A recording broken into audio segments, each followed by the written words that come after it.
সময়টা যেন একসাথে সব দিক থেকেই চাপে ফেলছে দক্ষিণী সুপারস্টার জোসেফ বিজয়কে। একদিকে নতুন সিনেমা মুক্তির আগেই এইচডি প্রিন্ট ফাঁস হয়ে যাওয়ার ঘটনা, অন্যদিকে এখন সরাসরি আইনি জটিলতা। সব মিলিয়ে পরিস্থিতি বেশ অস্বস্তিকর। সর্বশেষ খবর অনুযায়ী চেন্নাই শহরে অনুমতি ছাড়া বিশাল জনসভা ও র্যালি আয়োজনের অভিযোগে তার বিরুদ্ধে মামলা দায়ের করেছে পুলিশ। ঘটনাটি ঘটেছে টি নগর এলাকায়, যেখানে তার রাজনৈতিক দল তামিলাগা বেট্রিকাজাগামের পক্ষ থেকে বড় সমাবেশ করা হয়। পুলিশের দাবি, এই কর্মসূচির জন্য আগে কোনো অনুমোদন নেওয়া হয়নি, যার ফলে জনবহুল এলাকায় ব্যাপক যানজট ও জনদুর্ভোগ সৃষ্টি হয়। হাজার হাজার সমর্থকের ভিড়, আলোকসজ্জা আর উচ্ছ্বাস সব মিলিয়ে পরিস্থিতি নিয়ন্ত্রণের বাইরে চলে যায়।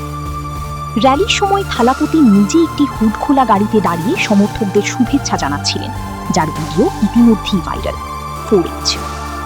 এই ঘটনায় নির্বাচন কমিশনের ফ্লাইং স্কোয়াড অভিযোগ করলে মামলাটি নেয় মাম্বালং থানার পুলিশ। বিজয় ও তার দলের নেতা এম আনন্দের বিরুদ্ধে বেআইনি সমাবেশ ও বিশৃঙ্খলা সৃষ্টির অভিযোগ আনা হয়েছে।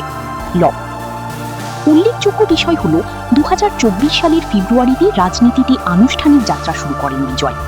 তখনই তিনি ঘোষণা দেন, সিনেমার পাশাপাশি এখন জনসেবা ও রাজনীতিতে বেশি মনোযোগ দেবেন। Mike star.